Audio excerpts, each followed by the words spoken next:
sudah membangun masjid akhirnya Oh, cita-cita tercapai. ya alhamdulillah ini masjid cita-cita saya dan Saskia, dan memang pada awalnya kami itu punya keinginan untuk bagaimana di akhir, apa ya, bukan di akhir ya, bagaimana kemudian setelah apa yang sudah kita jalani sekarang ini, kita sudah dalam apa capaian duniawi istilahnya seperti itu, kita mencoba untuk berbagi, karena sebetulnya pada prinsipnya kami percaya sekali bahwa manusia itu ketika diciptakan itu memiliki nasib yang berbeda-beda. Dan kebetulan Saskia sama saya juga diberikan kelebihan oleh Allah, yang mana kelebihan itu sebetulnya bukan milik kami, tapi kelebihan itu sepenuhnya harus dibagi kepada yang lain. Ya kami mengambil secukupnya sesuai dengan memang kebutuhan kami, tetapi sisanya kami tidak mau itu ditumpuk kemudian menjadi apa yang namanya menjadi sesuatu hal harta yang sebenarnya kita miliki sepenuhnya.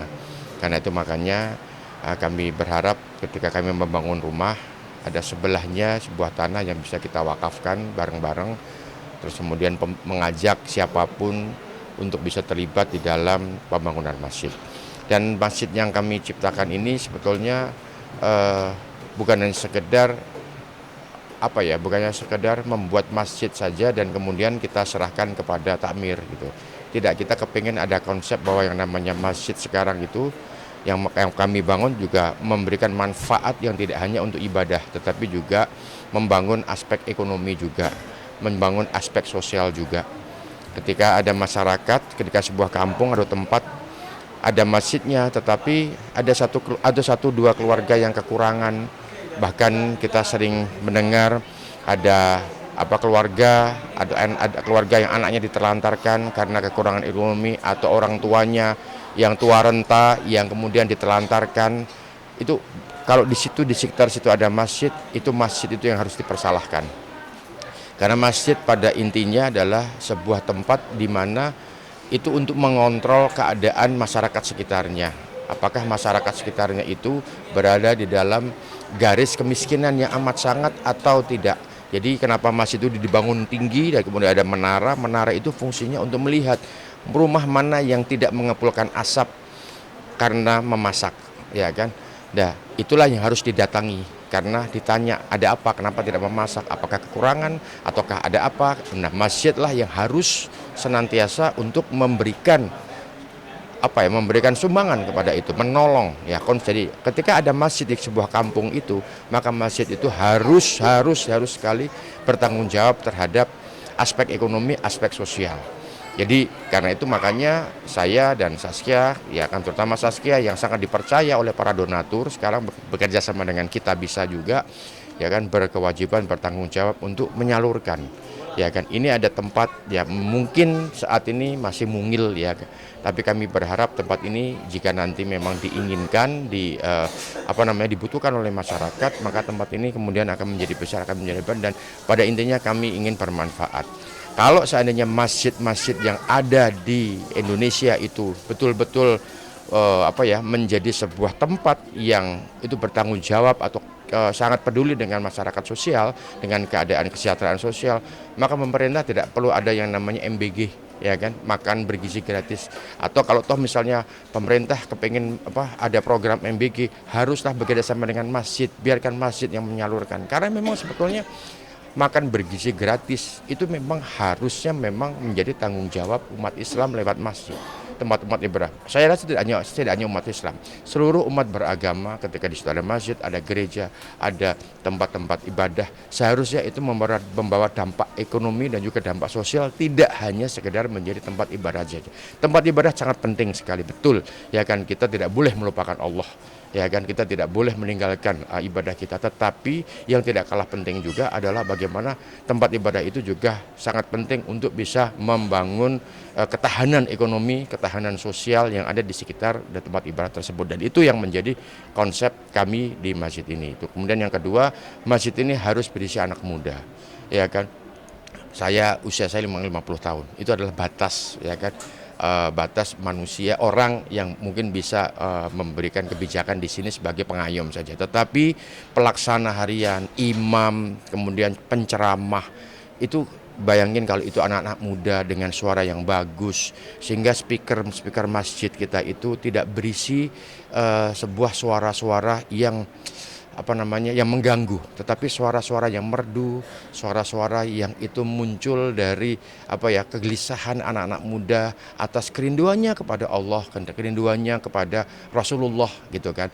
Dan memang di dalam sebuah hadis maupun ayat Quran itu memang ditegaskan sekali bahwa sebaiknya kita yang meramaikan masjid itu anak-anak muda, ya kan. Kalau isinya adalah orang-orang tua yang memang sudah orang-orang seumur saya seperti 50 tahun ke atas, itu memang sudah sepantasnya itu sudah memikirkan memikirkan akhirat. Tetapi yang anak-anak muda ini yang kita inginkan juga selain memikirkan duniawi, tolong akhiratnya juga harus dikejar. Karena itu makanya kita berharap ini masjid juga berisi oleh anak-anak muda. Jadi di sini kita akan pasang wifi, jadi mereka bisa bekerja, mereka bisa membuat skripsi atau tugas sekolah, tugas kampus di sini, mendesain juga di masjid. Nanti kemudian pada saat waktunya sholat, laptop ditutup, kemudian kita bisa sholat gitu kan. Saya juga berharap nanti ke depannya di sini juga ada menyediakan kopi gratis, ya kan. Terus juga menyediakan minuman gratis dengan mereka menyeduh sendiri dan sebagainya. Jadi ini kepengen menjadi semacam oase, benar-benar tempat yang tidak hanya untuk tempat ibadah, tapi juga tempat untuk kita sharing tentang pekerjaan, sharing tentang aspek bisnis, sharing juga tentang aspek pengetahuan yang luas. Karena Islam di tahun-tahun 1600-an itu, sebelum 1600 itu adalah pusat ilmu pengetahuan dunia. Dan ternyata lensa yang dipakai buat saya syuting itu diciptakan oleh ilmuwan Islam bernama Al-Haytham, ya kan, Ibnu Al-Haytham. Jadi itu yang menginspirasi saya kepengen mengembalikan Islam kepada kejayaannya, yaitu menjadi pusat ilmu pengetahuan dan tidak hanya sebagai pusat agama saja, tidak hanya pusat agama tapi juga pusat ilmu pengetahuan. Karena itu sharing ilmu pengetahuan di dalam masjid itu amat sangat penting. Itu aja. Mungkin juga turut ikut menjadi imam di sini. Iya, saya terlibat di sini menjadi imam, ya kan, dan karena itu makanya saya sekedar memberikan contoh saja, memberikan contoh seperti ini. Dan karena saya juga ikut turut membuat ini, saya harus bertanggung jawab juga menjadi imam. Ya, oke, gitu. Mungkin seperti apa Ramadan tahun ini spesialnya berarti membangun masjid terus? Buat saya Ramadan spesial tahun ini adalah kami bisa bertarawih bersama keluarga di masjid yang kami bangun bersama hamba Allah yang memberikan donasinya. Dan ini sekaligus kami juga memberikan kabar bahwa masjidnya sudah jadi dan sudah dimanfaatkan, dan hari pertama sangat ramai sekali. Dan ini yang membuat kami bahagia sekali. Saya rasa bapak-bapak, ibu-ibu, teman-teman semuanya yang turut juga membangun ini melalui donasi di Kitabisa juga bisa merasakan itu. Menyiapkan juga buat berbuka itu dari hari pertama sampai hari akhir itu seperti apa? Menyiapkan buka apanya? Berbuka puasa, makanan berbuka puasa buat yang datang ke masjid. Oh iya, kami juga menyiapkan buka puasa juga. Sebenarnya dari kecil saya sudah berada di komunitas masjid yang memang ketika Ramadan sudah pasti ada yang namanya takjilan. Takjilan itu adalah makan buka bersama, dan itu memang sebuah tanggung jawab dari sebuah masjid tadi yang saya bilang, memberikan buka bersama di Ramadan itu tadi. Mungkin selain itu melihat Kak Zaski juga yang mungkin tidak hanya bangun masjid tapi aktif dengan relawan-relawan, mungkin seperti apa, Mas?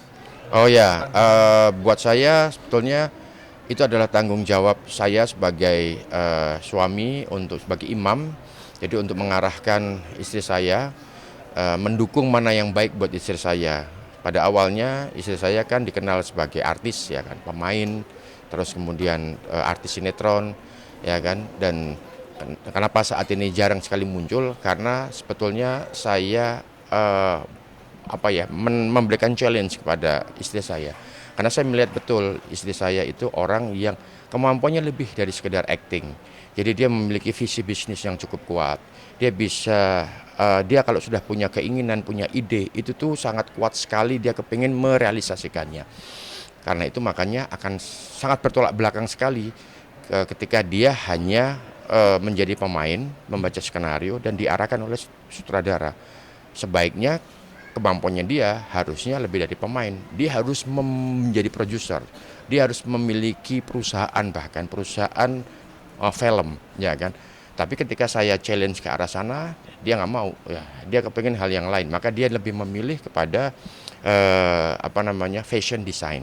Dan ketika dia memilih menjadi seorang fashion design di situ, dan alhamdulillah sukses. Kesuksesannya justru malah melebihi ketika dia menjadi seorang artis. Bahkan melebihi film-film saya, bahkan film saya yang box office. Kalau film saya yang box office kan tidak setiap kali saya membuat film akan box office. Tapi setiap kali dia membuat sebuah desain fashion, dia pasti laku, selalu laku. Sampai kemudian alhamdulillah kami diberikan berikan penghasilan yang luar biasa hingga kemudian bisa membuat rumah dan akhirnya kemudian bisa menggalang dana dari